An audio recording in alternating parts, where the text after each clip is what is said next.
Good evening. Can you hear me?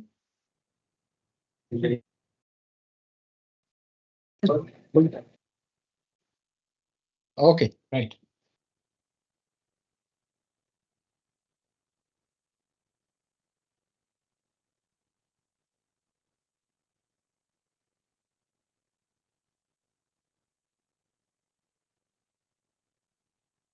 Yeah, okay. I just connected my headphones.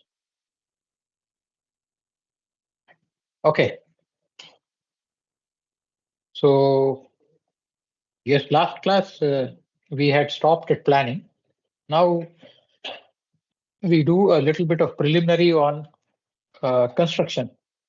And I'm sorry I was a bit late because I had visitors from rather like final year MTech students from IIT Madras who visited our office for an introduction to practical life after MTech. So I was tied up for the whole day.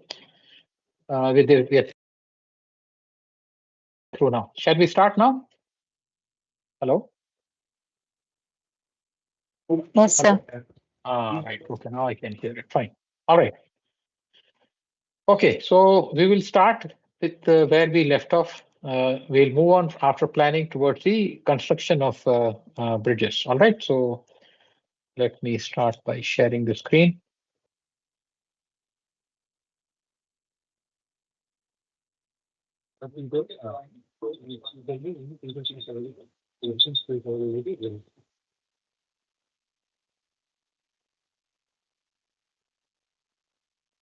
Okay. So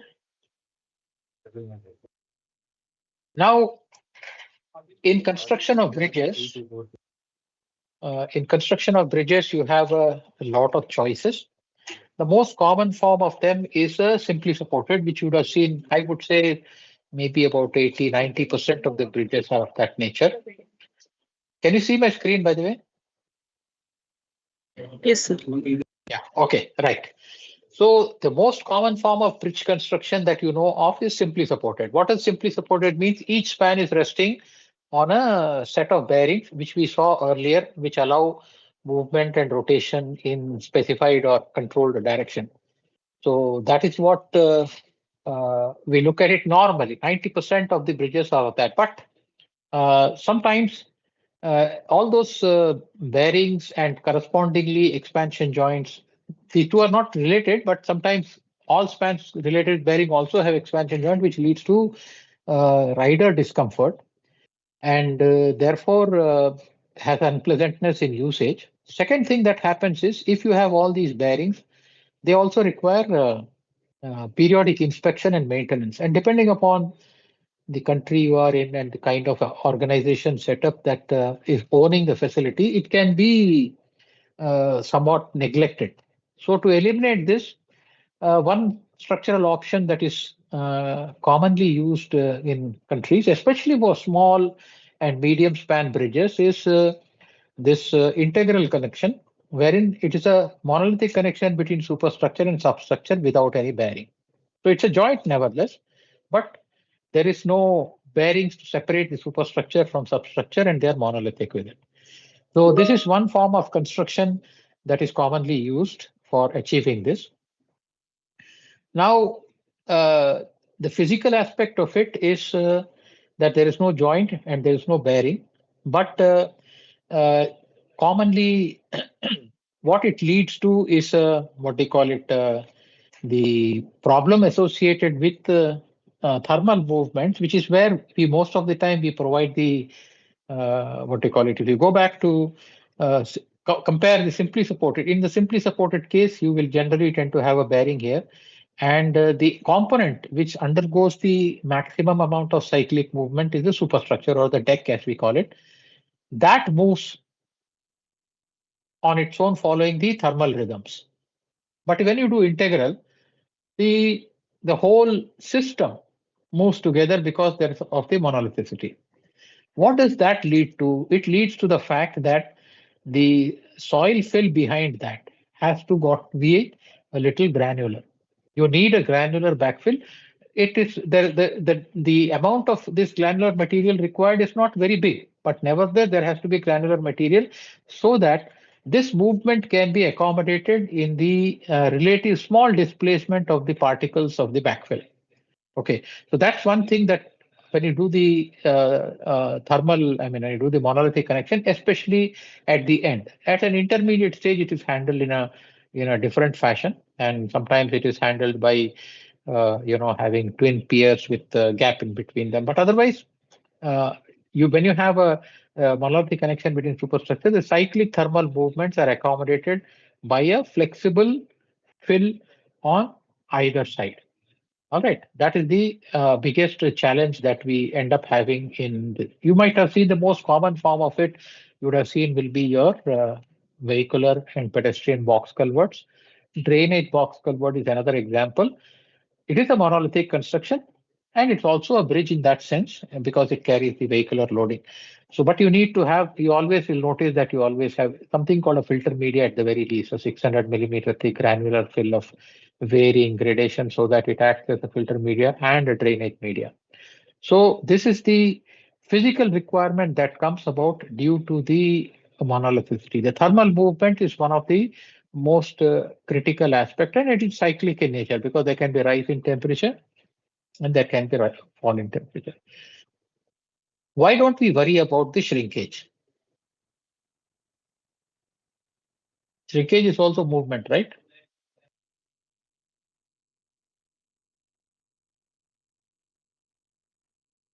Why are we less worried about shrinkage in this kind of arrangement?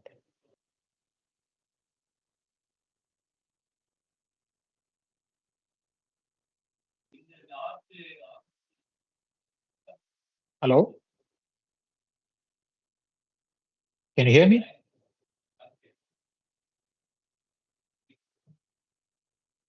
So question was why for the thermal arrangement we are looking for some amount of granular backfill. But when it comes to shrinkage, we are not worried. Why?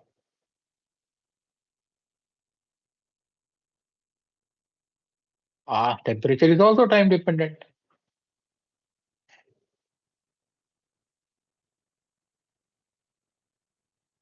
I think if I have to repeat myself, when it comes to cyclic thermal movement, which is both increase and decrease in the temperature, we require certain thickness of granular backfill.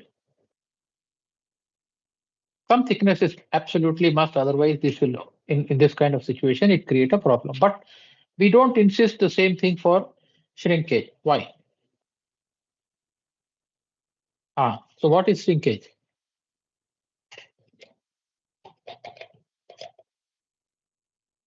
That is correct, but if it is not cyclic, what is it then?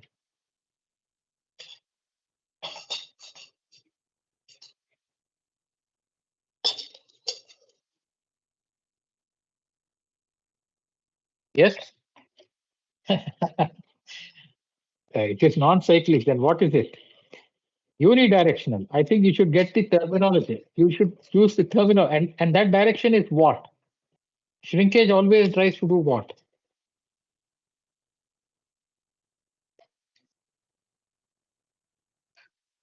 Huh? Shrinkage leads to. We need the table. Huh? I think you are too much. You are too much. Okay.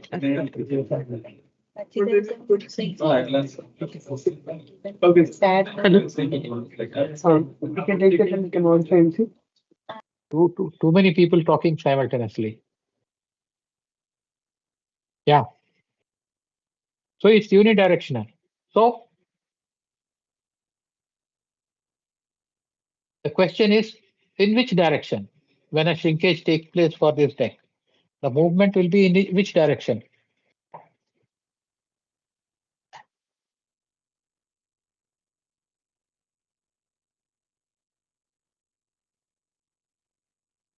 Hello?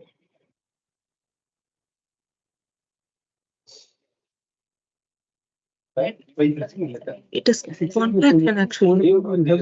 Huh? It is contraction actually. No, I'm not able to because there's too much background noise. I'm not able to hear clearly. What did you say? Okay, let me ask the question the other way around. What will be the direction of the movement of these abutment walls? Towards the granular backfill or away from the granular backfill? Away from the field, Away towards away the from spine. the Away from the granular backfill. So in which case, whatever be the nature of it, it will fill the gap. But you need a granular backfill because you need certain things with void, so they have space for movement when the movement of the wall is towards the granular backfill. Of course, when it moves towards the granular backfill, there's another thing about earth pressure, things like that, but that's common to both of them. Accommodating a movement towards the granular backfill is possible only with the fill is granular in nature rather than a little clay. Clay takes a lot of rigidity. It has got no too much stiffness in that matter. Okay, so that is why you need a granular backfill when you want to have a integral connection with a single bay like this with no joint and bearing in order to accommodate cyclic movements. Okay.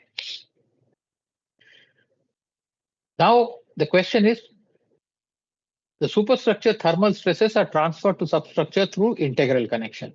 What does it mean? Any rise and fall in thing will also cause a corresponding displacement and deformation in the substructure, and therefore it will cause the forces in that due to the compatibility of deformation at the top of the substructure. Now to mitigate this, you require flexible foundations.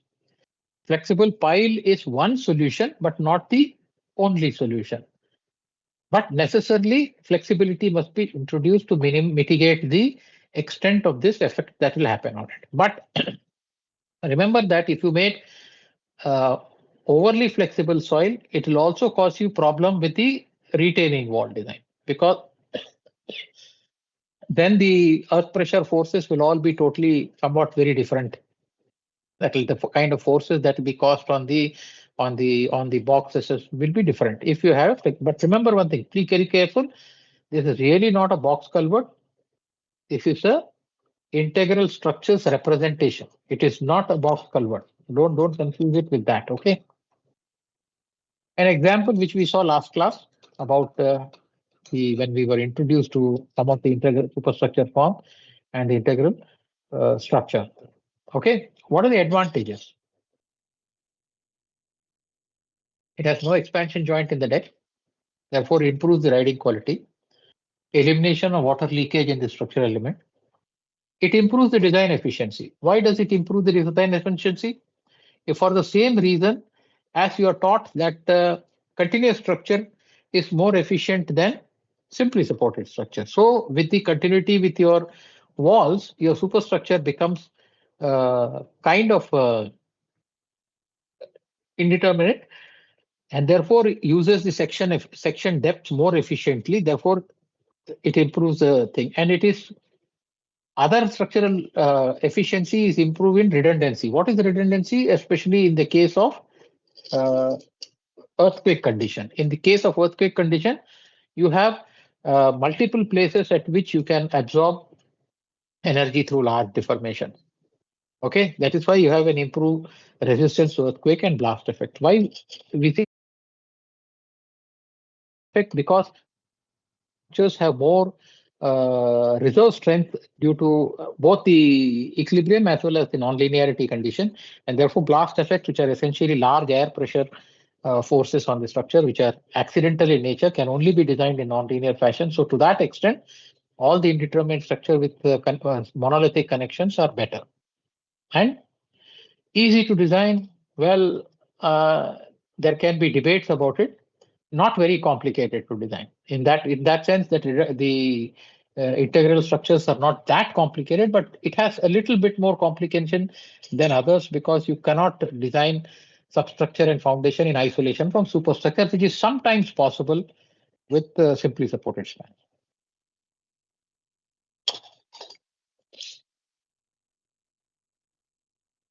An example of the integral structures that you have seen in India, this is somewhere in Delhi, not how far away from some of you might notice this when you go, if I'm not mistaken, somewhere in Africa Avenue, if you can locate this, something like that. That's where this photograph is from.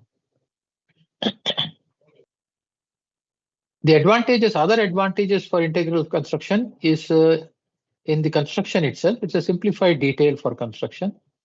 It's easy for constructing embankments when you have the integral structure. The embankment construction also is relatively easier because the end ones you end up having the automatically come instead of the abutment. You have construction tolerance restrictions are less for this because of the fact that any incorrectness in placement and position can easily be adjusted by the cast in situ joints that will create between superstructure and substructure. Faster construction, basically it eliminates one cycle of installation of bearings between the superstructure and substructure. Therefore, to that extent, it is faster construction. But since due to integral nature, essentially the construction moves towards in situ construction. So to that extent, it is a trade-off between the speed you gain, I mean, the speed you lose by in situ construction versus the time you gain by eliminating the bearing installation. It has improved durability primarily because of the fact that you don't have a frequently replaceable component. The most bearings are among all the structural components. It's a very important but periodically replaceable component in any bridge structure. Therefore, once you do integral solution, you are primarily improving the durability. Therefore, you have a lesser what they call it life cycle cost, both initial as well as the long-term maintenance. Another example of the integral bridge in India. Then the next method of construction that I'm introducing a few of them, not too many of them, so that you get to understand that what is commonly happening in our country is the segmental construction. Now, why do we do segmental construction? Primarily for three main reasons. One, you produce the concrete, you eliminate the in situ work. So it is essentially precast. So once it is precast, what does it mean? The production, curing, all those activities take place in near factory condition. Therefore, the quality of product is improved. Second, you handle a manageable quantity of concrete at one time, and therefore quality control becomes better in another sense. And the third thing is the fact that it is transportable easily. You may manage it in transportable quantity so that you don't have a serious transportation issue. And finally, the fact that the finishing and the tolerances that you can achieve because of the controlled casting condition is the best among all in terms of the segmental construction. It has its other complications that will come about due to the segmental construction. We'll see that also. Now, segmental construction, you have this is what we call it a schematic explanation in which you can handle basically what is visualized is a lifting arrangement that lifts the segment and gives it to an already assembled portion, and then it gets attached to it through temporary or permanent pre-stress. This is schematically what happens in a segmental construction. So you can have a small segment or you can have a large segment. Both of them are possible. So a third mechanism which is not done very commonly unless the accessibility at the lower level is very difficult or you can't transport segment here, then quite often, sometimes it has been examined is that these segments are fed to the erection through trolley that moves on the suspended cable. So when it comes to the right place, it is stopped, brake, and then attached. So you have small segment arrangement, lifting and arrangement, a large segment, and segments in the inaccessible places. So these are all aspects particularly related to what they call it, segmental construction, different ways of doing it. Okay, and then it is not necessary as shown in this picture that the segmental construction go only in one direction. It can also go in both directions depending upon the type of your structural arrangement. So you have what do you call it? The segmental construction where you can see it is it's a precast segmental which is lifted by a moving derrick. What do you mean by moving derrick? It's imagine or think of it as a what do you call it? A crane in a simplest form. Okay, it's a simple form. Once you finish one segment, it moves forward and then lift the next segment, attaches it, then it moves forward. In that fashion, it keeps moving and builds up the cantilever from both sides. This is another example of a segmental construction in which you're doing it on from one side. Okay, then you have sometimes if the same thing if it is done in the cast in situ fashion, then you have what is called as an erection platform or a what do you call it? Form traveler or is also another term that is used for it, wherein the traveling formwork keeps moving along with it and you do the segmental construction in situ. And as you can see here, you can even do complex bridge structures by segmental method, like as an example of something that is essentially a cable stayed bridge, but it is done by segmental construction incrementally from one direction only, as you can see here. This is also possible, but as I said, all of them are in the special circumstances, but it only highlights the possibility that segmental construction can add to many places where otherwise it looks infeasible. So this is a view of a segmental bridge that has actually been uh, done in Bangalore. Okay, and so it's essentially a twin cell box with an extended strut, you can say, and a four-lane bridge, and you have a ramp that is being connected on the side. So you have this, and these are all intermediate anchorages which are used when they are connecting, and couplers sometimes they are used. So these are the other aspects that you have. And when you have the segmental construction, there are certain techniques to be followed when you are stitching one segment to the other segment. Here, this is going to be attached to it. So all the other aspects of glue, joining, etc., will come into the picture. There are various possibilities. In this instance, as you can see, it's actually a continuous structure. You have got a pier segment here. This is attached to this with a small in situ stitch, and the next one is going to continue. So you can do either a continuous structure with segmental construction, or you can do a simply supported construction as you are doing. This is a typical metro construction that you see all over your city and everywhere. That you have a simply supported spans erected by segments hanging from the top and then stitched together with uh, pre-stress. So this form of segmental construction is also possible. Then you have segmental construction of a full span, practically a full span. So you have got a temporary trussel and the full span of it is come and erected here. Another plan will be erected here and then they will be tied together. It's just a difference in the size of the precast portion. So here we can, the segment itself is a full span, but you can imagine that this is practically possible only if your full span is of a very lightweight. So quite often such full span was done with steel. But one example of a full span erection construction that is going on is a 40-meter span typically that are being erected for high-speed rail, where the full 40 meter of concrete is being constructed and 1100 tons is being launched, moved around with traffic and then launched in place. But that's not really segmental in nature. That's a full precast. But you can also cast large spans like this, almost full span. Okay.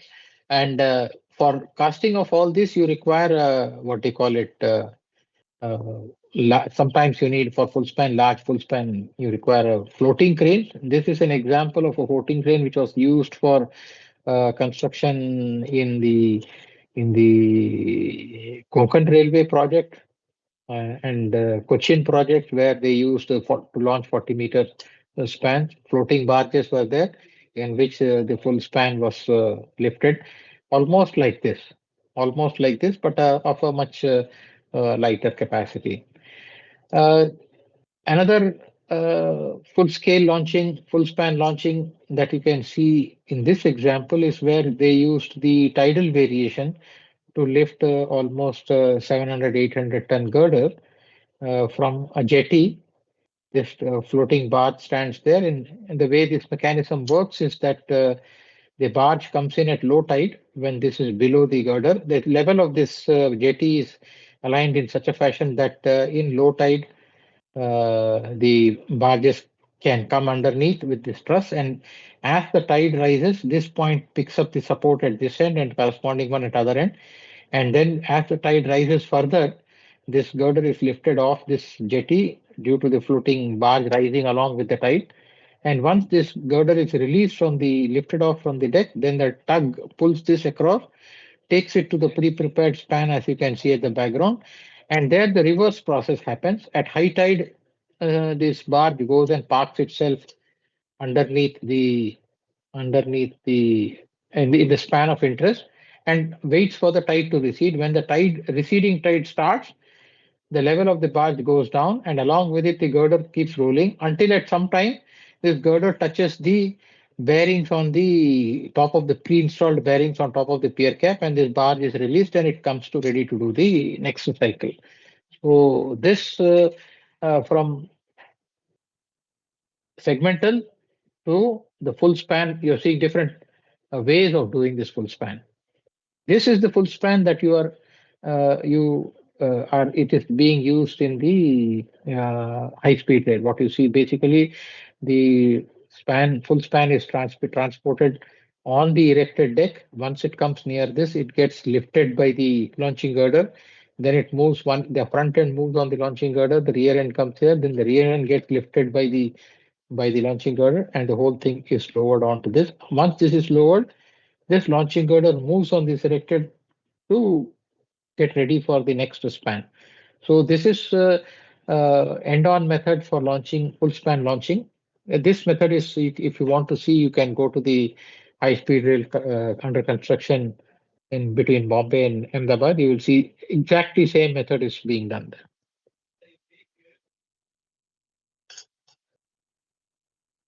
Then you have another method of construction called incremental or push launching. Incremental or push launching essentially is generally done in locations where water depth is very large or the pier heights are very large, so that putting up staging etc. is expensive. So basically what happens is and you do all the casting at one end. In this example, this much portion is cast, a launching nose is attached, and once this is cast, it is pushed forward, and then when this has reached here, they will dismantle this portion and cast the next one in this location. Once this is cast and attached to this, it will push forward, and incrementally all the construction is done in this location while the front end keeps moving forward. A bigger challenge in this is actually to control the profile and the horizontal alignment. So if I were to ask you, there are certain circumstances where incremental launching is not practical, or there are certain preconditions that needs to be satisfied where incremental launching can be done. So can anybody of you tell me under what condition can incremental launching be done, or when it cannot be done? Either way is fine with me.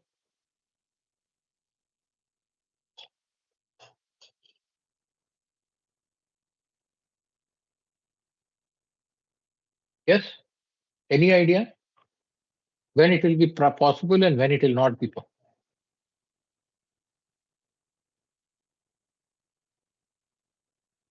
What do you mean by curved alignment?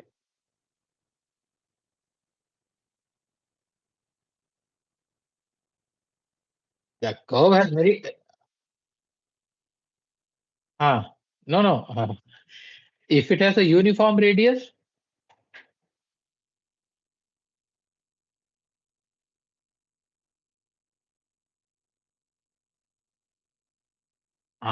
so now you're coming to the precise definition. If the curvature is a non-uniform radius, then it is not possible to do the incremental launching. There is another condition.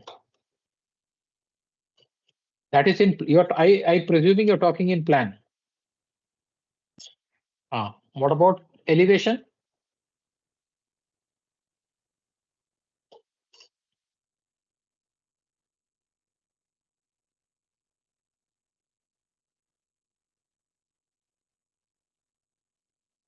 Yes, steep slope may or may not be possible, but more importantly, there should not be a changing gradient. It should be uniform gradient. Right. Okay. So these are the two conditions for incremental push launching that you need to be checking. An example of it, as you can see here, where there's a possibility of temporary supports in between. And this is an example from the Panvel River on Konkan Railway. This is a 45-meter tall pier where the incremental launching. The casting is going on in that end here, and as and when it gets cast, it gets pushed off with the thing. Picture is from outside our country, and this is a picture from a project within our country. I wanted to. Okay, I'll come back to it a little later. So, if you coming back to the construction, it has a significant impact on the design forces. The construction stage effects, we call it in a very broad term. So it has a significant impact on the design forces. Say, for example, if you're doing a continuous bridge and in which you're casting, in which this blue one, you precast it full span and you temporarily support it. And after that, the red one depicts the in situ stitch, and then thereafter you remove it. Then what happens? The self-weight bending moment is this red line initially, and after you remove the intermediate support, it assumes this dotted line, and some amount of redistribution will take place due to creep. So though it is, but if you take a look at the continuous structure, the bending moment diagram should have been something like this, right? I've drawn it for an equal span, including the end one, so that the end one span sagging moment is the highest. Okay, and but if you do look at it this way, and there is a significant negative bending moment zone, but if you do this method of construction, there's hardly any negative bending moment. The structure end result is the same. The structure is continuous. It will for the permanent load for self weight, and the bending moment diagrams are much different from what you should expect it to see. So this is important to notice in indeterminate and continuous bridges, that your construction sequence and construction methodology influences the kind of design forces that you will end up getting. For example, the same three-span structure you decided to construct in the different fashion. In the fashion, let us say you decided to construct a span and an overhang, for which the bending moment diagram will be like this. And after that, you extended it by the remaining portion of the span and the similar overhang, for which the bending moment diagram will be like this. And then you decided to finish off the last one, for which the bending moment diagram like this. And then end result will be a superposition of all this, which is close but may not necessarily be the same as that of the design bending moment at one. So your construction sequence, construction pattern influences the design bending moment. There's another one. Suppose you did the same 3/4 span continuous structure with balanced cantilever. So during construction, you will end up getting zero bending moment at mid span. And after construction and after attaching the end span, you might get, due to creep, you might get some bending moment. So this negative bending moment is much higher than the bending moment you will get by one go. And in this instance, the negative bending moment is much lower than the one go. So depending upon at this construction method, you will be nearly the one go construction. So therefore, in continuous bridges, the construction sequence and construction methodology is an important aspect to consider when you're assessing the design forces. Okay, so you may have the same end result, but depending upon the construction sequence, you'll have different bending moments. Now, What is happening is in the construction, a lot of innovative technologies are coming up. I mean, there are certain things were done about 30, 40 years back. Nowadays, we are able to do things much more better, much more efficiently and differently. In this example, what you are seeing is essentially how a pier segment is being cast, and then you have a traveling formwork which is moving and constructing your what do you call it, balance cantilever on both sides, and with the material being fed by a tower crane. So this innovative technologies applies to everything. You have beam bridges, arch bridges, suspension, cantilever bridges, and cable. All of them have got all kinds of innovative technologies that are coming up that are assisting in moving the construction. You also have innovations that are taking place in the forms of the cross section. So, for example, this is an example of a strutted box. Strutted box means a very wide deck with a single cell box. Normally, you might have seen that a single cell box is done for deck width up to 12, 13 meters. This time, this is a single cell box done for a deck width of 19 to 20 meters. There are examples of single cell box now in India which are done to a deck width of almost 35 meters, single cell box. And the that impact on the deck slab is get managed by using struts. In this example, since the deck width is only about 20, 21 meters wide, it has only one external strut. But once the deck width becomes wider, you may have a single strut on the outside with a wider, and if it becomes even wider than this, then you can have a cross section in which you have struts in both. And all these are real projects from India. This is a project which has been implemented in Nasik as well as in Goa on the approaches to Mandavi River Bridge, and in Nasik for the Great Separator. And this is being implemented almost. The project must be nearing completion on a Great Separator viaduct on in near Nagpur on National Highway. And this is under construction bridge in Bihar for an extradose bridge in across River Ganga in Pachigarga. So it's not that none of these are from where all these innovations in forms and technologies are taking place in India. So we must all become familiar with how we go about designing and detailing this. And another form of innovation in construction that has evolved and used widely nowadays in India is this construction of spine and wing construction. And as the name suggests, in the box, it is essentially from engineering point of view, it is nothing but a single cell or twin cell box girder. But construction wise, the full width of the cross section is achieved in three parts.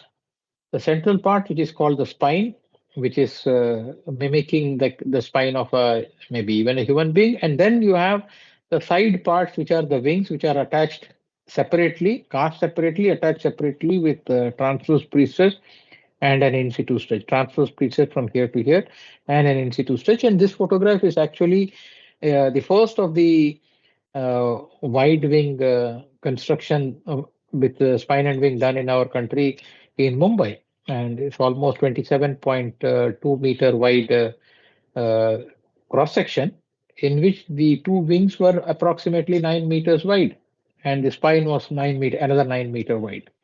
That's how it was built. And today, people have done this up to 34, 35 meters wide spine and wings have been done in our country with the cantilever sometimes as long as 11, 12 meters cantilever on both sides. That's also been done. Okay. Now, this are the innovation in construction methodology to achieve a particular design. When and why do we do this? You have to visualize that you do this kind of a construction wherever you are in a position to handle this wide at site of construction, at site of erection. Casting yard, definitely you'll have an open space. You will have no problem in casting this, so you will be able to do it. But when you take it for erection, at that place, there must be enough space available for the traffic to go past when this segment is held like this without obstructing the traffic. So when you have a significant ROW and service road, you may be able to do this. And this is done primarily because this 35-meter word is done because this bridge is on river, and on the river, most of the river is dry, and therefore there is no great traffic issues. So they can handle the full width of the segment, so they do it. But this methodology is used only when the road width available below or the right of way available below say matches with this. Then if you handle this full width, then you will block this traffic at some time or other. So to prevent that, you build up the cross section in parts. So it is not that you use it willy-nilly at whims and fancies. It is dictated by site constraint, but nevertheless, what it means is even in difficult conditions, your construction aspects are innovating methodologies whereby you are able to realize the structure and your design should match with the corresponding thing. Then you have innovation in arch construction. Now, this is an example of an arch construction which has been done with temporary stays. Temporary stays means this is multiple arch. Each arch is of different height, and they are they have a temporary stay tower, and you have temporary stays, and then you have the traveling formwork which you can see with which they cast the concrete arch. And once the arch is completed, these stays are disconnected and the arch is ready, and then you build these spandrels and do the bridge. This is an example of the traditional cast in situ construction. What do we mean by traditional? You have a staging, shuttering, and the safety arrangement working platform, and you pour all the concrete in situ. So this has not lost its place, but this is also very much in vogue now in all our what do you call it construction that is happening today in and around the country. Okay, so with this, I have introduced what is happening in the different types of construction. This is very broad outline. That is not to say that this covers all the different variations possible, but if you have uh,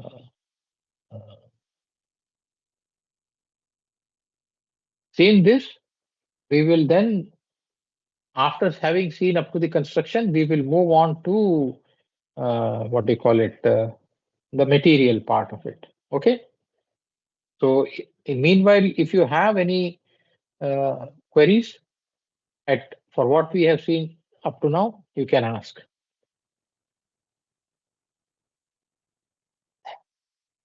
Yeah. Mhm.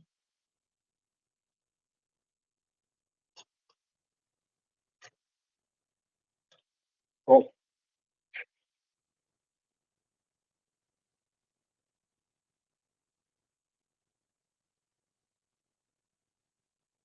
it should be logically, it should be based on the larger dia because no, before I answer that question, I have to ask you: are these piles founded in rock or in soil? They are all in soil. That means they are significantly friction pile, right? And the friction pile, the spacing criteria is decided on the basis of the zone of influence of the pressure bulb. And the pressure bulb size will be determined by the larger pile. Yes or no?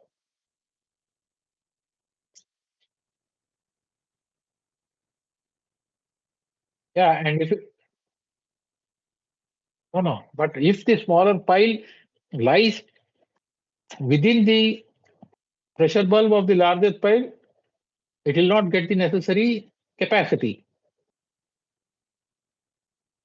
So therefore, the spacing will be determined by the larger pile so that it is outside the pressure bulb, the smaller pile.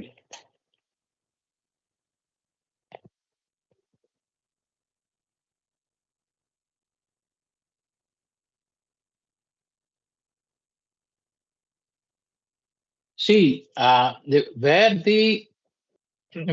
the discussion takes place on interpile influence, If you can find the reference for that, you will find a reference to take a decision like this. Pile group efficiency, wherever they talk about it, you will get a reference for this.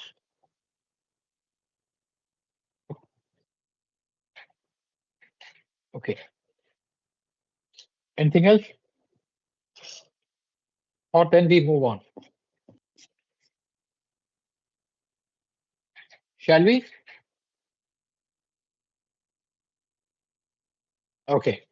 Right. So we will move on from now. So far, we were talking in general terms about the form and the arrangements, load transfer, general load transfer mechanism, the component, and finally the construct aesthetics and then construction. Now we move on to the material part. So the first material we will start will be steel. Okay, we are going to start on the uh, analysis, structural analysis part, and we start always with the material.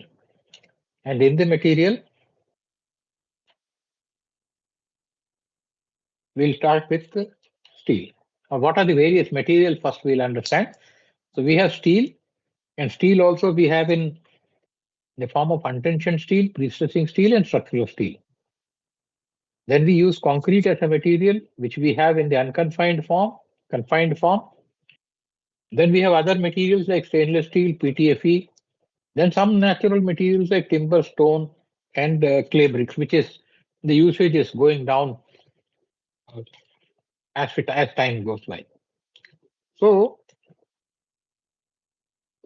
so why is material important to us? Why material is important to us because the stress strain behavior of material indicates to us how the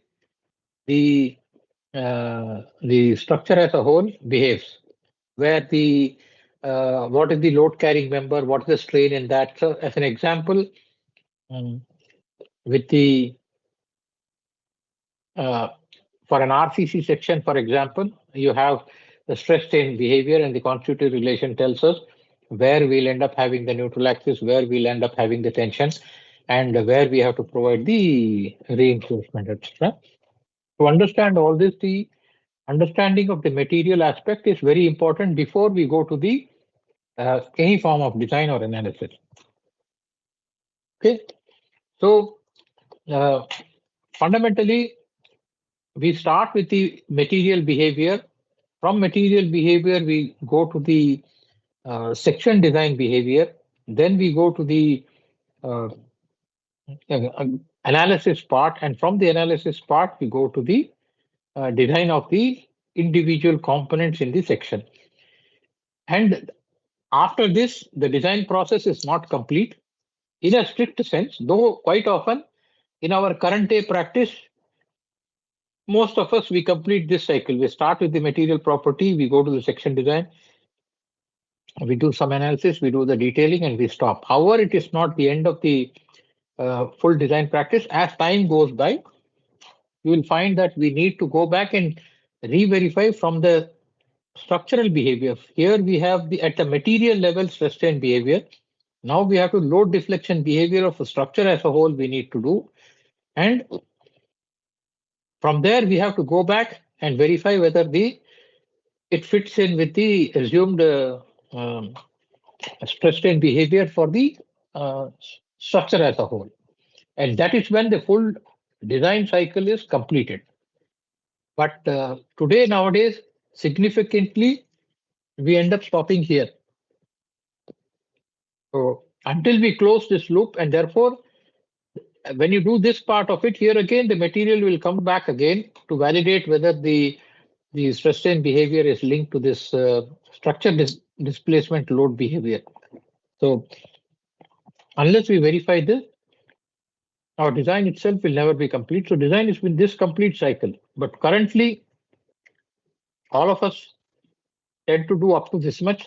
This part of it is kind of left unsaid. We say this is part of what they call it, uh, uh, what is the term they use for it? Assessment.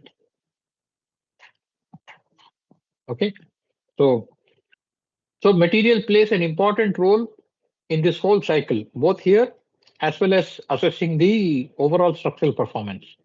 Now, as far as the um, typically material that we use, we have a typical stress strain behavior. It's not meant for any specific thing. It essentially means that material has got a non-linear characteristic. So there is a linear up to some place.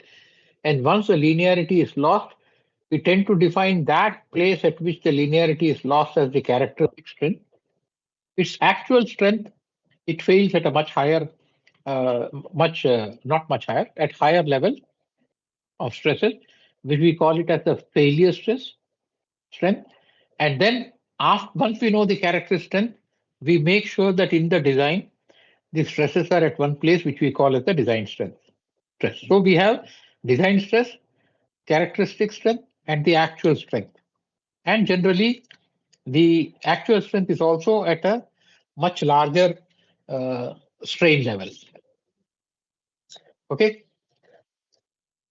so the range between the actual strength and the characteristic strength is what is the overstrength factor omega for the material. This is the factor that we need to what do you call it understand and register now, which you will use it at a later stage. And sometimes you will understand how to understand the seismic design, certain aspect of seismic design and the capacity design for earthquake. This overstrength factor will come back, make an appearance at that time. But you understand basically this overstrength factor is the gap, or rather the factor which defines the relationship between the characteristic strength which we use for our design process and the actual strength that the material has. And from the characteristic strength, we tend to use a partial factor material to reduce it to the design level. So this is how typically for any material we go, whether it is concrete, steel, or other material, if we are able to establish. But some of the natural materials, we are not able to establish this with the consistency. So quite often for all the man-made material, we invariably follow this philosophy. We have an actual strength. From the actual strength, there is a material overstrength factor, which we generally in the non-linear zone, which we tell don't utilize it for making any design decision. And we come to what is called as guaranteed characteristic strength. And beyond the characteristic strength, we apply partial safety factor gamma n for the material and use that as the design strength. This is the process we use for almost all materials. So, which property to use and when? So, design property. What do you mean by design property? We are talking about this sigma t. We use this when we are designing members. Okay. When do you use characteristic property? We use it for accepting materials for construction because all the all the acceptance criteria are based on this, because this is our decision to restrict it to some level below by a partial safety factor. We use this value for the design. But if the material is suitable or not for us, we decide it based on characteristic value. And when do we use the overstrength property? We use the overstrength property for checking the safety of members in this severe earthquake shaking condition, as an example, with the situation where we have plastic hinge formation, etc. So we use all the three of them at a different time. We don't use, we use again to recap. We use the design property for designing members. We use the characteristic property for accepting material for construction. And we use the overstrength property for checking the safety of members and structures, especially, for example, under the um, severe earthquake shaking condition. Okay. So this is the above principles are a common philosophical characteristic for all material, whether it is concrete, steel, whatever, plastic, whatever, whichever thing you think you're using. This is a common philosophy. That means you have an actual strength, characteristic strength, and the design strength. Now, using these, let us understand the material which we use. First material which we use is the reinforcing steel. Let us understand what is it about. Okay. Now, Reinforcing steel, we use the following grades. Grades 415, 500, 550, 600, 650. These are all permitted in our code right now. Earlier days, we had a stoppage at 4 500. We initially started with the limit on 415. Then the limit was extended to 500. Today, the limit is extended to 650 MPa. So, what are the things that we define for this? We define for this what is called as the ultimate strength, Fu. We define the yield strength, Fy, and yield strength Fi, because this is a continuous, a non-linear, there is some amount of non-linear behavior here also. So this Fy is designed as the strain, which is at 0.002 strain when you design a line draw parallel to the initial slope, wherever that is defined as Fy. Okay, and this is the uh, strain versus stress graph typically for reinforcement steel. So you need to know this Fu, Fy, and this value of strain. Now, when you do any testing, a large number of sample of testing, you always end up having variation. You will not get a single value. So there will be a variation in Fu and there will be a variation in Fy. Okay. What you see here, your Fu and Fy, we call it one single value for Fy, but actually there will be a variation. How much variation is okay? So the idea is that if you look at the scatter of the variation, we generally give Fy as a, as you have realized when you say Fy is representing the characteristic value. Fy represents the characteristic value. Please remember, never forget this philosophy. Your value of Fy corresponds to this characteristic value. So when you say the characteristic value, you end up realizing that Fy is selected as that for which not more than what do you call it, majority of the, that is 95% of the samples will be more than that, and only 5% or below will be less than that value. Okay, that is why it is called the characteristic value. So therefore, that alone is statistically definable. But when it comes to Fu, you don't define it like that. You define a maximum and minimum. What should be the minimum value of Fu? What should be the maximum value of Fu? That is how you define the Fu, the what is called as the ultimate or the actual strength of the steel bar. Right. So there are two different ways to define and understand Fu and Fy.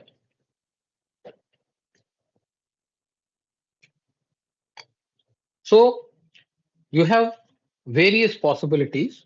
You have an option one, you have Fy minimum and Fy maximum, and you have option two, Fy minimum and Fy, and then you can define Fu by Fy ratio, a minimum and a maximum, or you have only the absolute value to be defined. So if you notice in our code, we have Fy minimum is defined and we have Fu by Fy ratio minimum and maximum defined. Okay, so between these are the two options that we use and that our code. Have you ever seen any one of you seen this code?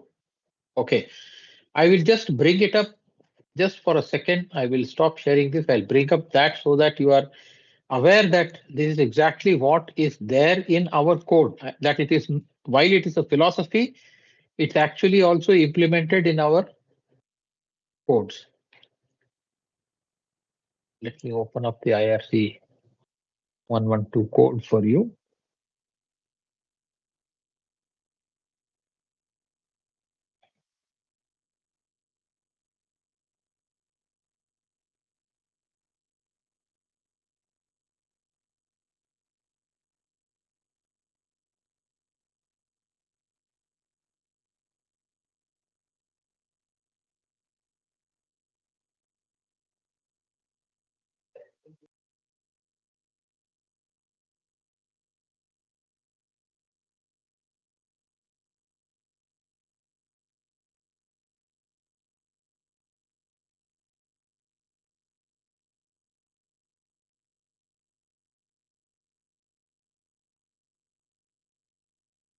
Can you give me 1 minute break? I need to take a quick break and come back.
Yeah. Okay. So we will see how.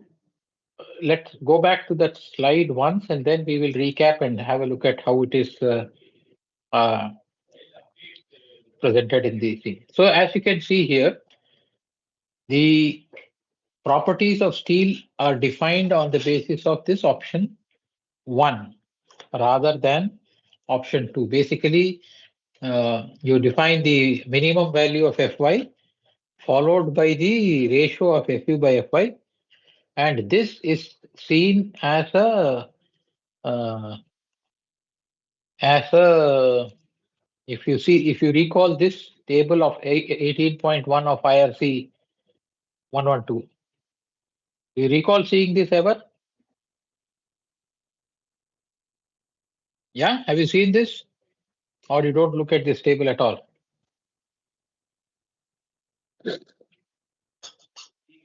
Hello?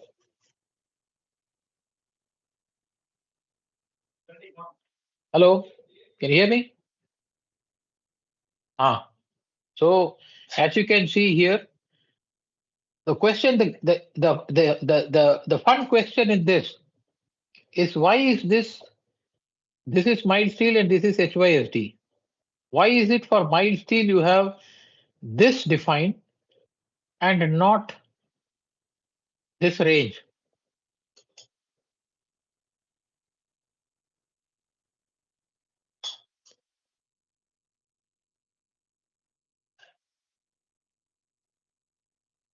Any idea why?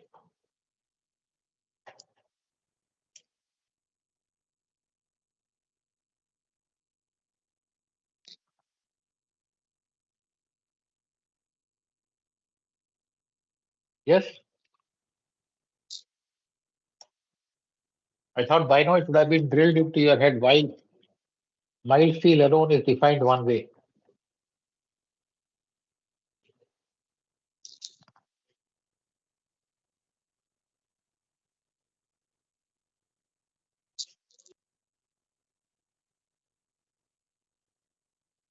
Hello, why silence?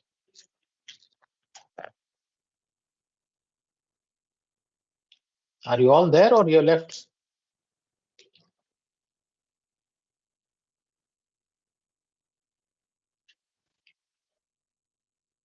Hello?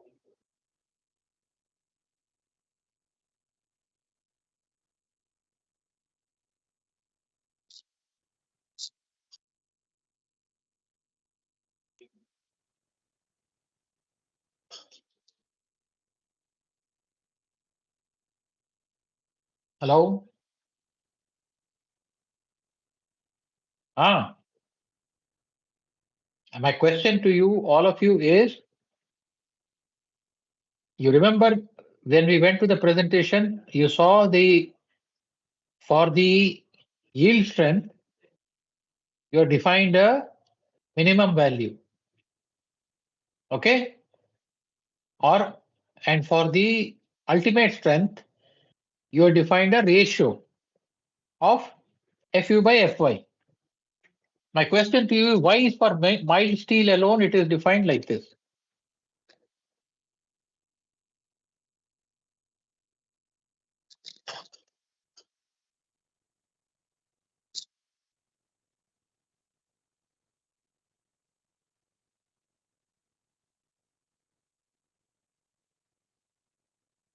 Okay, keep it in mind. Keep this my question in mind. We'll come back to it at a later stage. Okay.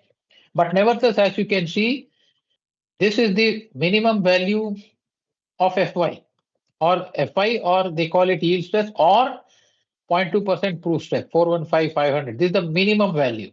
Okay. When come to the tensile strength, the meaning difference between yield strength and the tensile strength is where the actual strength is.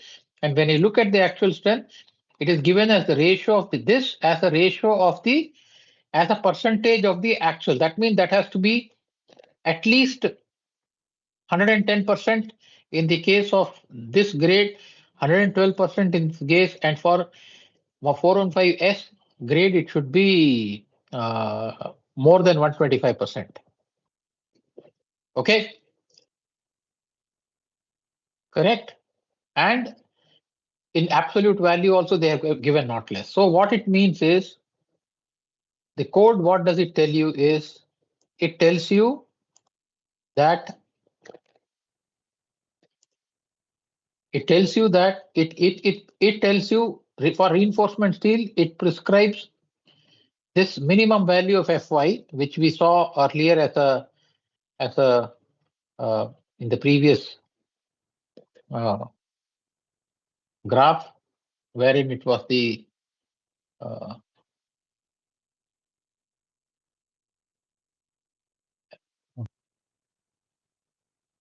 yeah, as you have seen here, uh, you had a characteristic 5% value. This a minimum value for this is prescribed. But when it comes to strength, you don't prescribe a minimum maximum value, but you prescribe a ratio of that. What is the minimum ratio and a maximum value? Minimum value subjected to a minimum of this. That's how you define for Fu. Fu you don't describe as the characteristic value because there is too much scatter in character. But the question you have to remember is why is a single value given for mild steel? That is something that you have to what do you call it? Research and give me an answer later. Okay. So now comes the question. There is always a variation in the properties. So that is how we go back to understand what is known as the characteristic strength.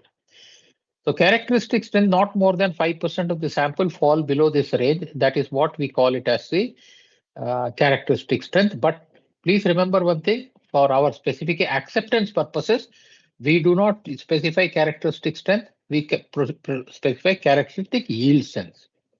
Okay.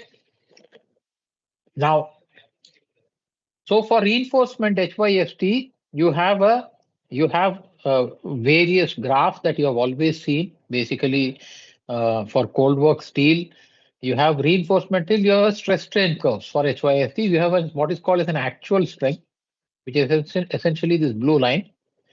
Then you have a characteristic strength, which is the 5 percentile line. Then you have the design strength, which includes a partial safety factor of 1.15. Okay. In all these things, strain hardening is not considered here, and the strength at 0.2% proof strength is considered for the reference purposes. Okay. Now, what is the limiting strain?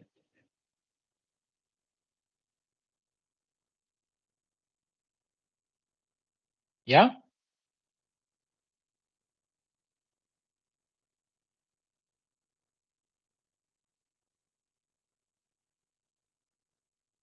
What is the limiting strain?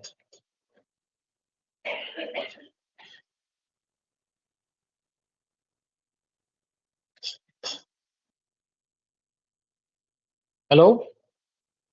You have all seen this graph, and all of you have seen this equation also in our code.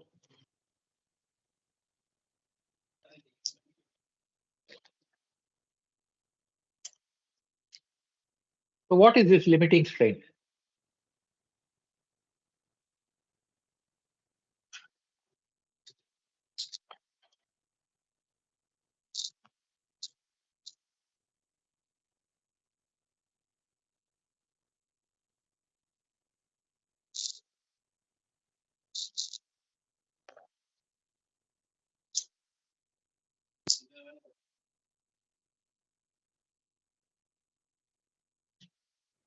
Uh-huh.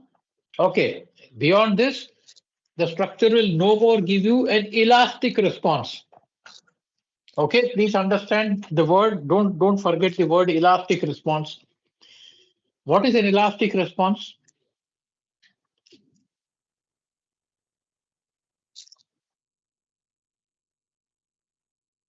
Exactly. So beyond this strain in steel, your structure will no more respond elastically. So now I have to ask you one question. You use this strain to actually calculate your MU, right? You use this strain to calculate your MU, right? I only hear one yes. I don't hear anybody else. Others are not sure.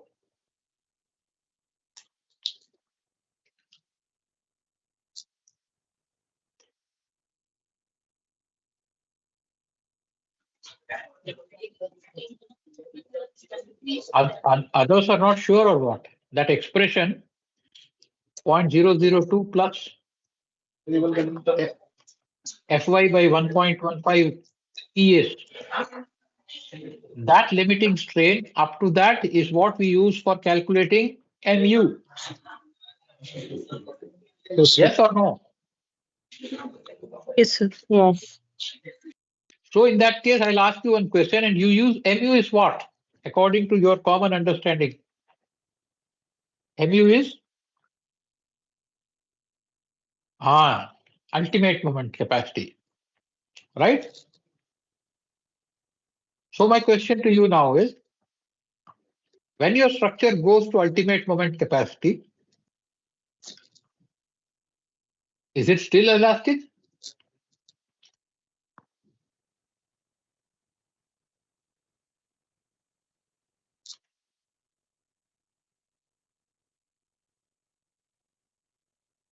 Huh? No. Now you're changing.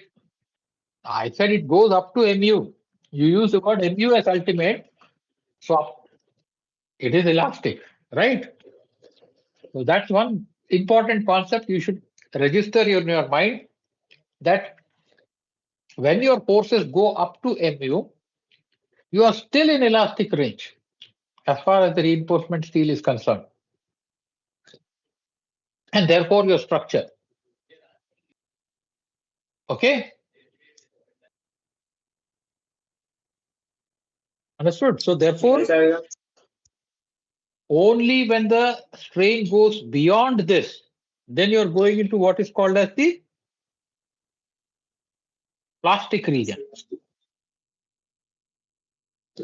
And what does elastic mean? Recap. I'm asking this question again and again so that you're all clear in your mind.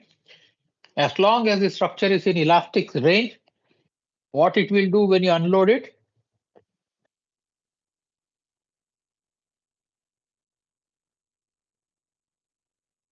Exactly. It will retain the original geometry even though your M has gone up to MU.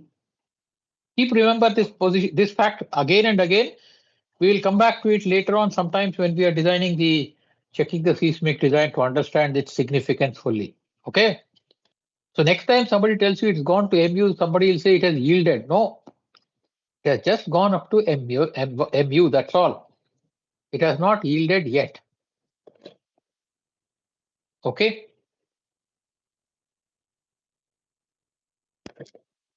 Right. So the limiting strain is the strain up to which the structure still responds elastically. Right. Now, stress strain curves for a TMT bar. Right. So you come back to the same old limiting strain. There is a definite yield point, and there's a 0.2% proof strain is considered for the limiting strain to determine what is the limiting strain. All right. And remember, in all of them, there is an overstrength factor which we ignore. We establish the characteristic strength by testing, and on that we apply gamma m, which is 1.15, to arrive at what is called as the design stress strain curve. All right, this is the typical stress strain curve which we use for TMT bars. Now, we have to understand the question of the choice of the grades.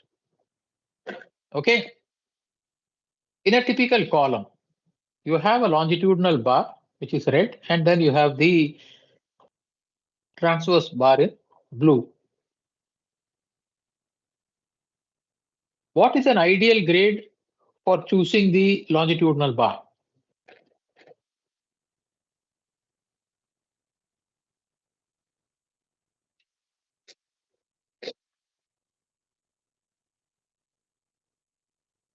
Hello?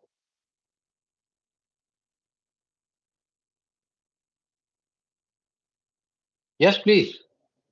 What is an ideal grade? How do we decide to choose what grade to choose for transverse, what grade to choose for longitudinal? Let me go that way.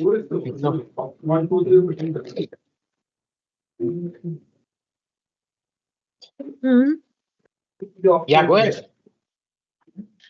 How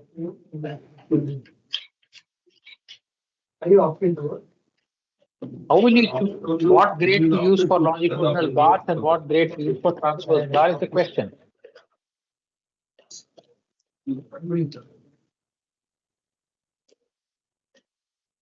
it arbitrary?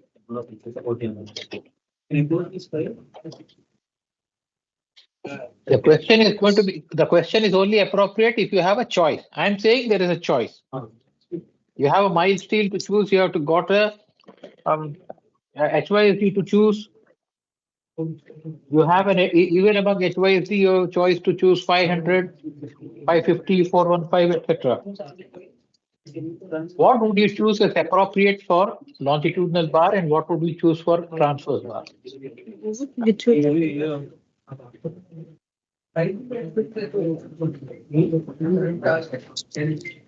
So that means that all the old constructions which are using mild steel bars are to be dismantled.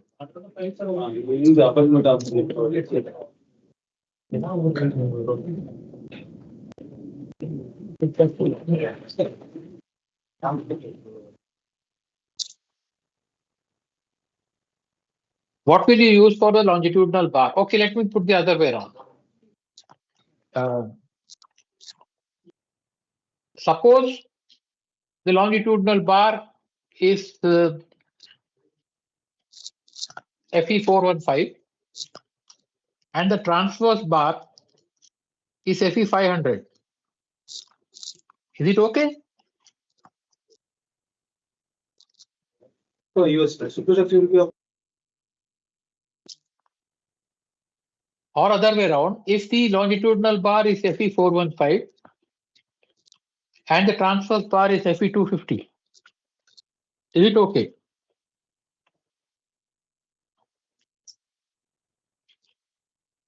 Or both of them are okay? Or you can do anything.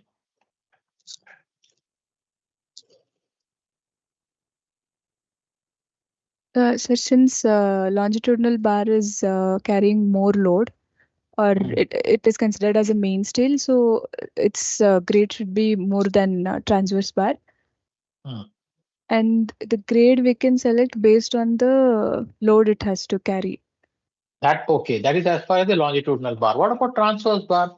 So my question to you is, let us say on the basis of your analysis, we have chosen the longitudinal bar to be Fe500.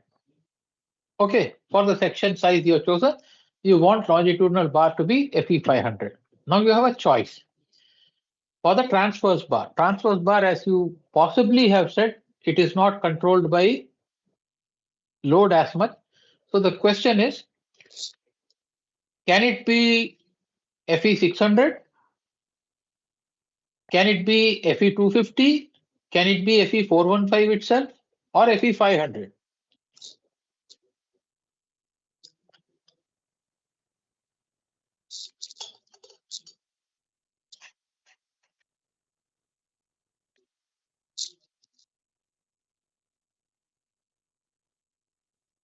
Could it be the same grade as the longitudinal bar? Can it be stronger than the longitudinal bar?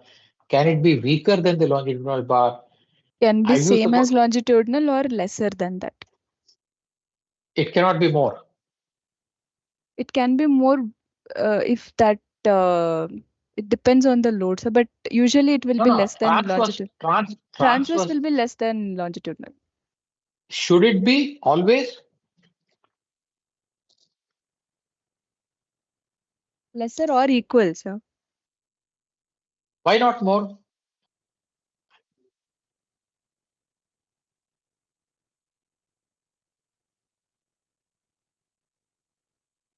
I can use lesser number of bars then.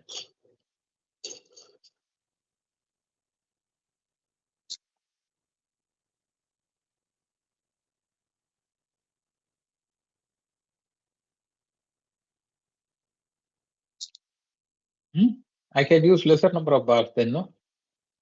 Not okay? Yes, sir.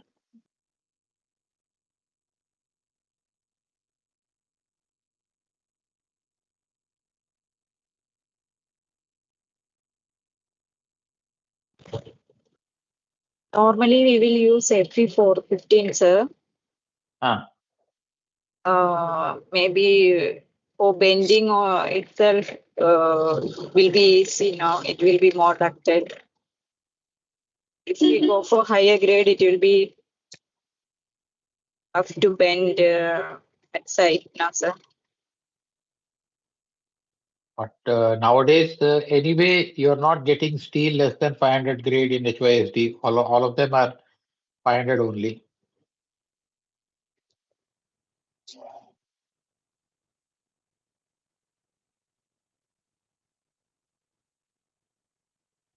So, what's the consensus? If I'm able to get higher, I can use it higher. Or if I'm not able to get higher, I can use lower or same. Is that the consensus?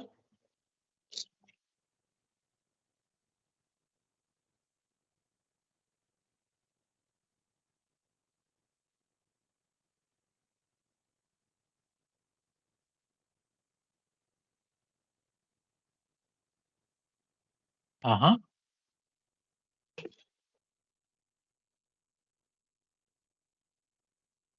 Hmm.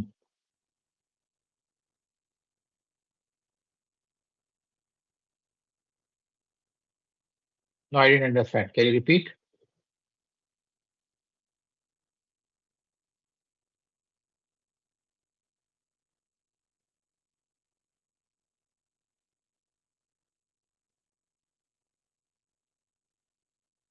Yes.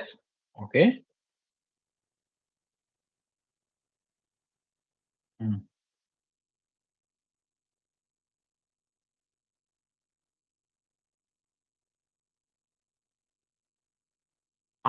Okay. Okay. What you are telling is when we are designing for any lateral section, we are not allowed to use a strength more than 415. Even if you're using 500 or 600. Okay. Any idea why?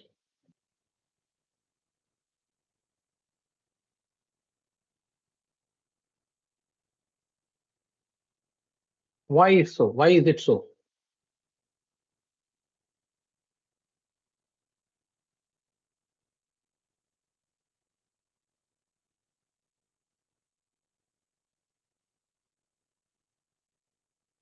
Why they have put such a restriction?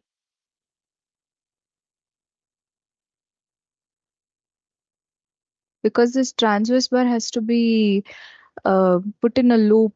Uh, so Okay. bending But no. bending will be. The question was why if I have a higherly most if I'm calculating a design requirement for this bar based on shear criteria, Mm.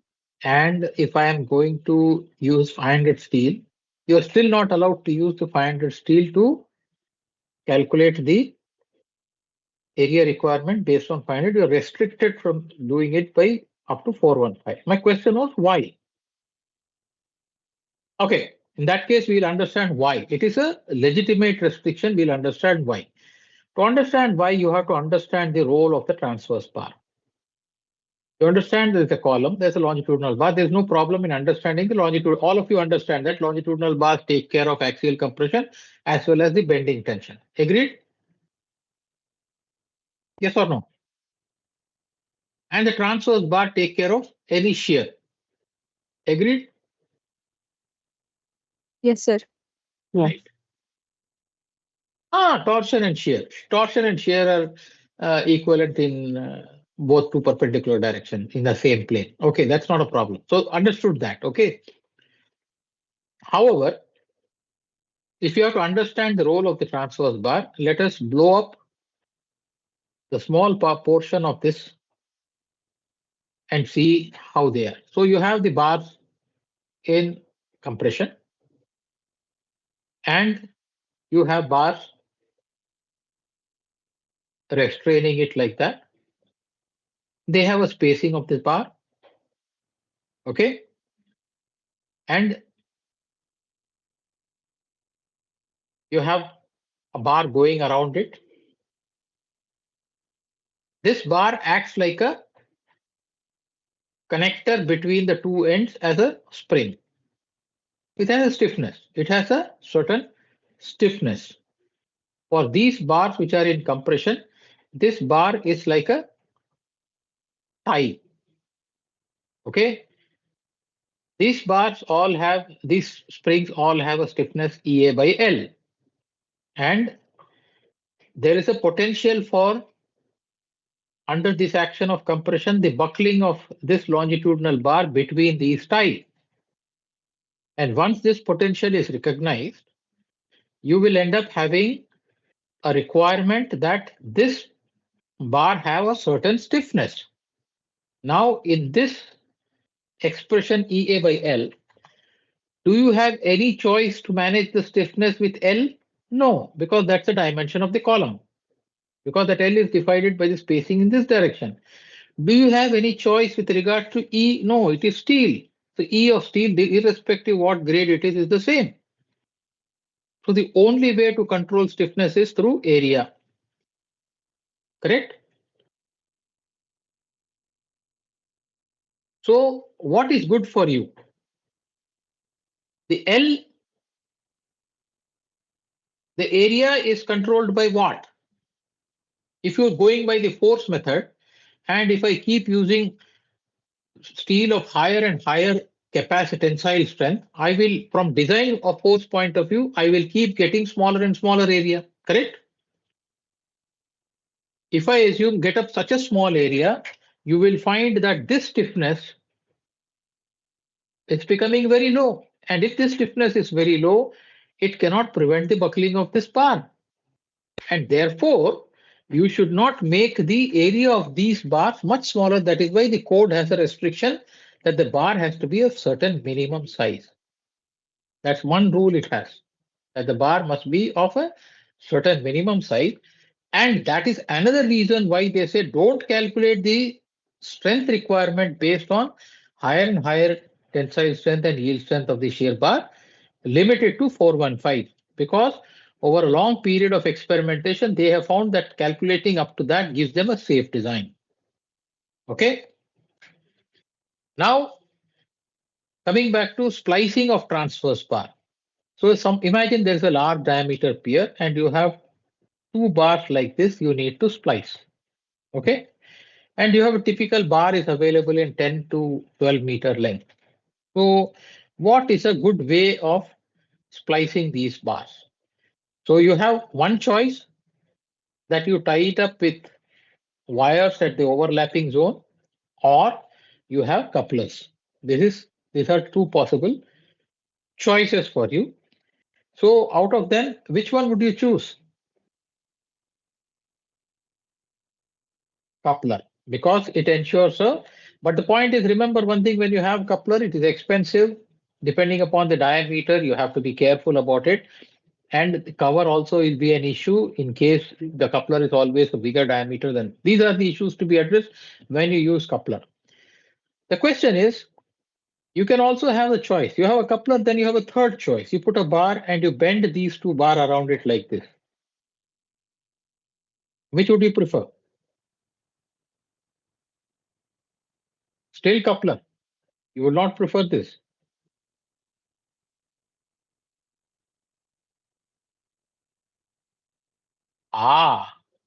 Depends upon the nature of your hook. When you say chance of the opening, if you have it bent like this, it will still open. So the question, you excuse this hook, will this hook open?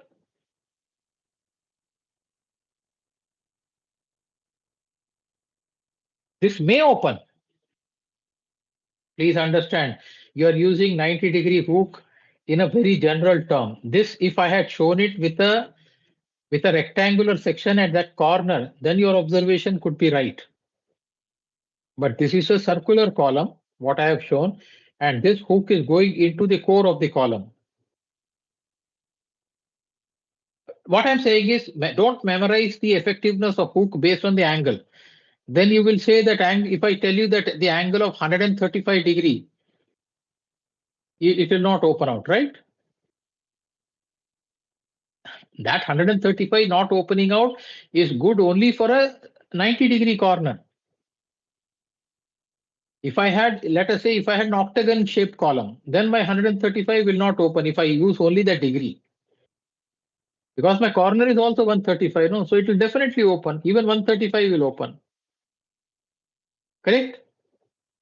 If I had an octagonal shaped column, all the angles are 135, right? Arrow 135, right? So if I made, you said if you use the absolute number, 135 will not hook, 90 degrees will open. I will say for an octagon column, 90 degrees is better than 135 degrees. So therefore, don't go by the number. Look at where the hook is anchoring into. If the hook bend is anchoring into the core of the concrete, it will always work and is always better. Don't go by an absolute angle. Right? We'll come back to the rectangular section with the hook little later. Okay.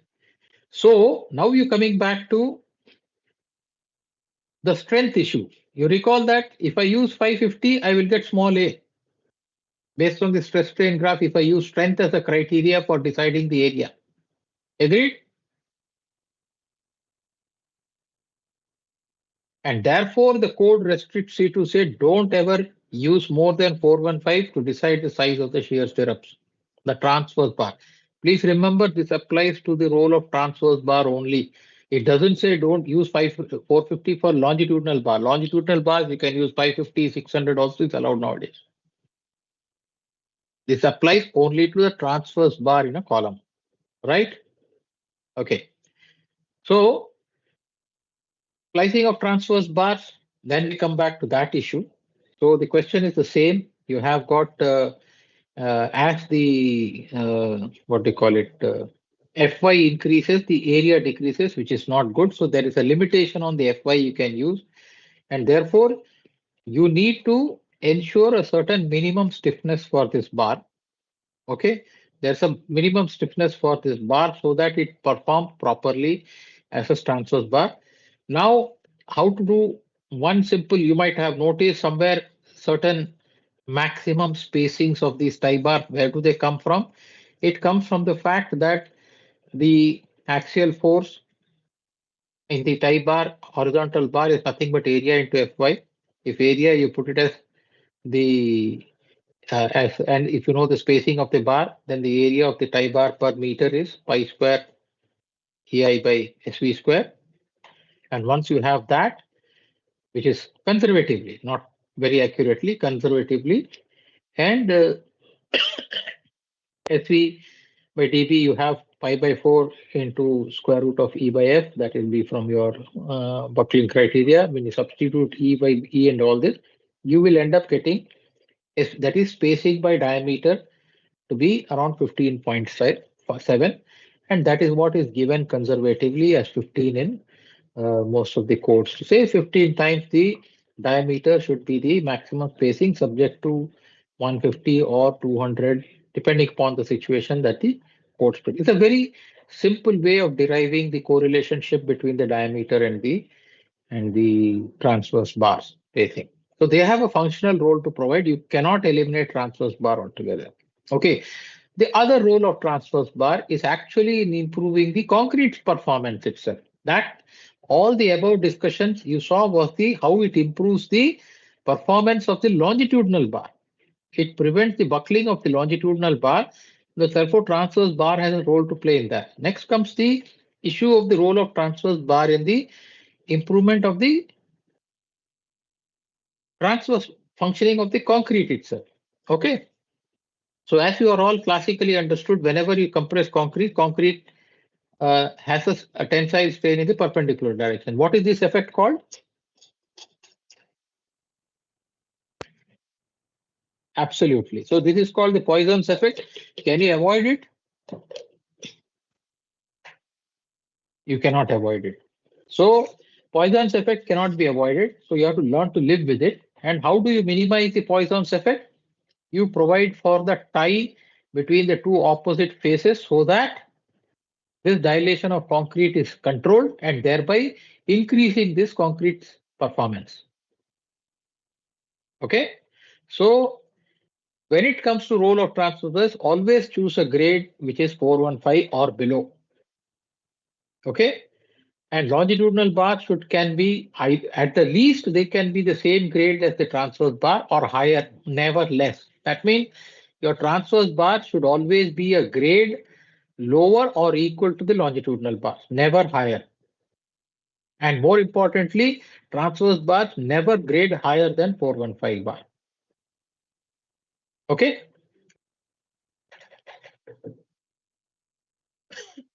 Now we'll come back to your uh, uh, choosing the grades. So we have chosen the grade and then we are now looking at the detailing. These are all closed ties. Now you come back your 135-degree. You were saying 135-degree is embedded in your mind because of this kind. But remember, this detail ensures that the bar is anchored into the core of the concrete. That is why this is okay. And 90 degrees is not. Not because 90 degrees absolute. It depends upon the geometry of this. That is why when I showed you this, I deliberately showed you a circular one so that this is 90 degree. Because it is 90 degrees, it will not open out. Because the geometry is such that this will go into the core of the concrete, it will not open out. Your 135 is okay for a rectangular and square section because it goes into the core of the concrete. not because it is 135 degrees. 135 degrees has nothing to do with it. It depends upon where it goes and anchors itself. Okay. So don't remember your correct detailing by the angle, but rather by where it gets anchored. Right. So this is what happens. That means if you have 135 degrees, the opening of the hook doesn't happen. But if you have 90-degree hoop, even in a rectangular one, 90-degree in a circular one is okay, but 90-degree in a rectangular one, if you just leave it like that, the opening of the ties with 90 degrees is a possibility, and therefore this detailing is not good. You should go for this detailing. But at site, what happens is installing this detailing is difficult. So quite often they kind of not supervise it correctly, end up doing this 90-degree, and once it is buried in concrete, you will never know. So site supervision is very important to ensure that your detailing is correctly achieved at site. Okay. Now coming back to the uh, tie reinforcement, you have in the ties there is a design force. Okay. And the area required for the design is equal to design force divided by the design stress, which in generally we use 0.87 Fy. The axial stiffness is EA by L. Okay. And the A for the bar is pi d square by 4. So the higher the grade of steel, right, is not acceptable for transverse for the reason that you will end up getting very low. If you substitute this A here, okay, you will end up having with this Fy in the denominator, you will get very in the numerator here, you will get very low value of A, and therefore you will get low value of stiffness, and therefore it is not a. There are multiple ways to explain why you should never consider a grade more than 415 for the transverse reinforcement in a column subjected to compression. Okay. Couplers, this is just a sample example of how it's a coupler. It's a threaded coupler. So basically what happens here is that you create this thread. You create this thread. How do you create this thread? It's a mechanical process. So there are two types of threading, that in which the core of the thread is either the same diameter or smaller than the bar, or there is a mechanism wherein you with a height with a pressure you compress this end before you doing the thread, thereby this diameter becomes larger than the original, and then you thread in the increased diameter. So these are type 1 coupler and type 2 couplers. If you look at, it's not defined very well in our code. If you take a look at ASHTO code, it will tell you what is the meaning. So if you are using the type 1 coupler, your strength will be less than the parent bar at the coupler joint. And if you are using type 2 coupler, you will have at least the same strength or higher strength than the original bar itself. So these are the lapping arrangement with couplers, one possibility. And this is how the engaging, the way you do is you thread it over this, you thread this coupler in, and then you put this bar, bring this bar and then rotate it and lock it up to this threaded bar. So far we have seen reinforcement steel. Let us now take a look at the pre-stressing steel. We have 15 minutes. Let me see how many slides do we have.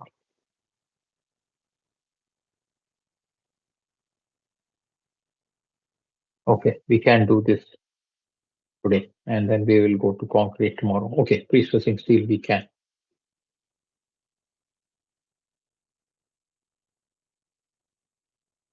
Oh, did I stop sharing?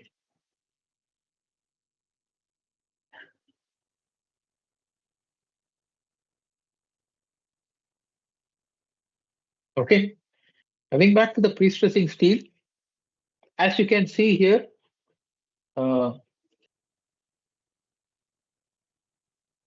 pre-stressing steel has a very high yield strength and ultimate strength. Okay, but it has a very low yield strength. It has a very low yield strength. Yield strength in all these bars. Generally, typically, when you look at the pre-stressing steel, they are all up to not more than 5 mm because those eras of wires are gone. The 6, 7, 10 mm when we were using pre-stressing steel wires, they were there, but nowadays all our strands are made of these 5 and 4 what do you call it, strands only, for which we have a uh, strain at breaking is only 4%. Do you recall what is the strain at breaking for mild steel?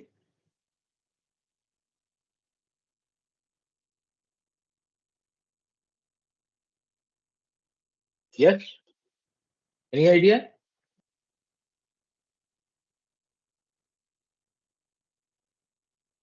Hello?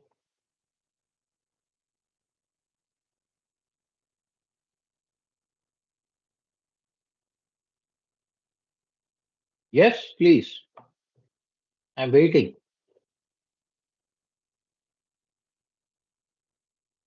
Can you hear me? Ah, so somebody respond. I asked you what is the failure strain for mild steel?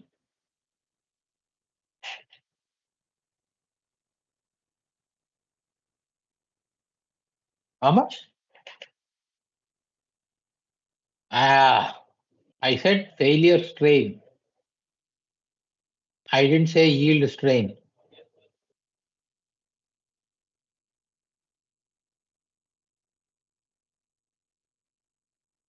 You already have partial hint here.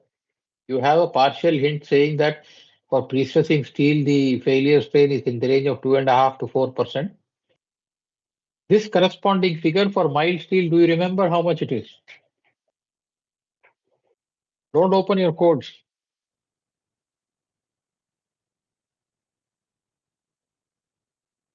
I showed you some time back. You registered only some figures from the table I showed you.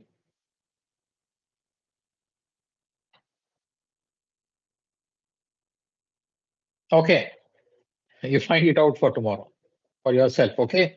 Huh? No, no, no, no, no, no, no.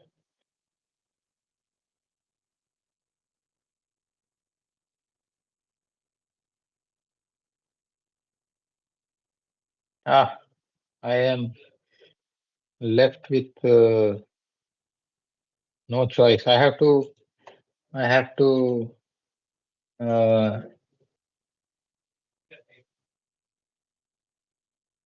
reshare this. Where will you find out for mild steel? You see this? Ah, so when mild steel is 23%, and I showed you the one for the high tensile steel, pre-stressing steel. It was in the range of, yeah, forget about this 10% because we don't use 10 strands at all. 10 wires we don't use. We have strands which consists of 5 strands, so 4%. So which one is uh, more ductile? We cannot say. Okay, but ultimate ductility of the member is dictated by this E percentage, but individual steel we cannot say because ductility's definition is different. So you end up using a less elonging material when you use pre-stress. So therefore, uh, the amount of deformation that will undergo when the pre-stressing steel yields and break is much smaller than the amount of yielding and deformation that will take place when you have normal pre-stressing bars. So if you can see here, 415, so 500, 600, there also is in the range of, what do you call it? Uh, they say 30 to 40%, but this our code requires you to guarantee it's only about 12 to 14%. Okay, so pre-stressing steel has got, while it has higher ultimate strength and higher yield strength, it has got low elongation at failure.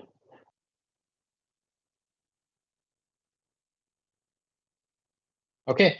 Now moving to structural steel. Okay. Structural steel, what is it pattern? It has a linear behavior initially, then it has a plateau, and then it starts to follow increase again. And this portion is called the strain hardening. Thereby, it increases, and you end up with an FU at some stage. And after FU, what happens is, for no further increase in stresses, the strain keeps on increasing until you reach a failure point.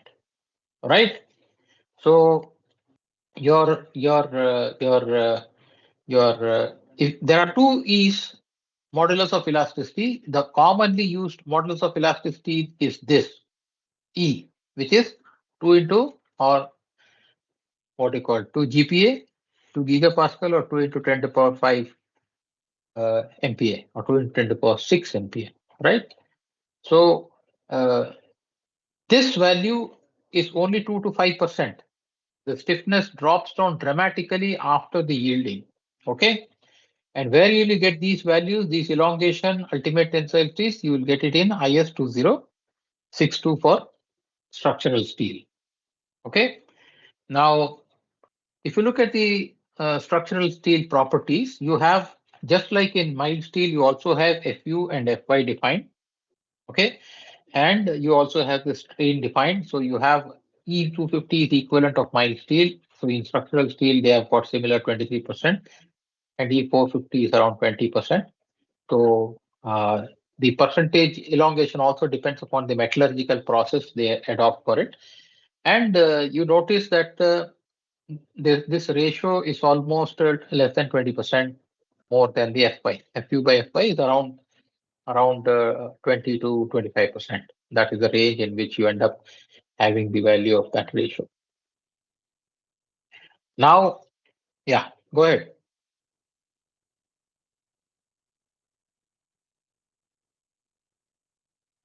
Thickness of the member. Okay, right. It's a good question. Primarily because as we see, ultimately remember, all these are man-made metallurgical process. We are not able to ensure uniformity of property in all components of this manufactured product. So there will be always, as the thickness of the member becomes more and more, the possibility of a defective portions become more and more. And when the way we are calculating your FY and FY, it is not based on the effective area, it is based on the gross area. Inside the gross area, the chances of having defective area becomes more and more, and therefore quite often the FY and FU value, both of them, FU doesn't change much because that will be stress level, it will go on for the till failure. But if you notice, your FY value, the guaranteed minimum yield strength keeps on dropping because of the presence of defects in the material. So in fact, if you take the same material and in that you produce bars of the size of your human hair, if you can produce and then test the FY for it, you will find it is much higher. Okay, so as you start reducing the diameter of your steel fibers, you will find that for the same steel, you will start getting high. But obviously, production of it with consistency is very difficult. So as you production effort, as you go to smaller diameter, what do you call it, increases, while its FY value increases also. As you go to larger diameter, the production cost decreases, but FY will also decrease. So somewhere along the line, we end up balancing it and using it judiciously. Okay, so the reason for decreasing is primarily due to the possibility of defects in the material because it's a man-made material, not and a metallurgical process, and it is not a natural material in that strict sense. Okay, now coming back to properties of steel, you will notice that this density, modulus of elasticity, Poisson's ratio, shear modulus, and the temperature coefficient, irrespective of the nature of the steel, they are more or less constant at this, more or less constant for all of them, whether it is reinforcement steel, processing steel, or structural steel. Though metallurgically and the strength-wise they may have, but these common properties like density, modulus of elasticity, Poisson's ratio, shear modulus, and coefficient of thermal expansion. All these are same for all grades of steel, unlike concrete where it varies based on the grade. All right. So we will stop today. Our steel portion in broad outline is over for the day. We will continue with the concrete confined and unconfined in the next class. Uh, you have a time, some time for some question and answer. Please go ahead.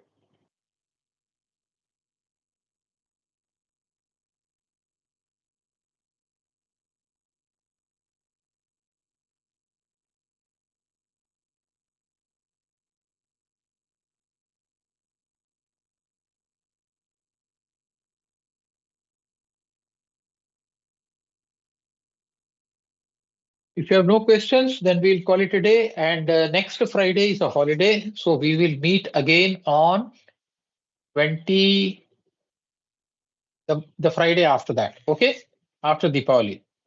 And if we don't get to see any one of you, please accept my advance happy Diwali wishes to all of you, and happy holiday season in the next week. I think most of you will be off for 4 or 5 day weekend. Right. All right.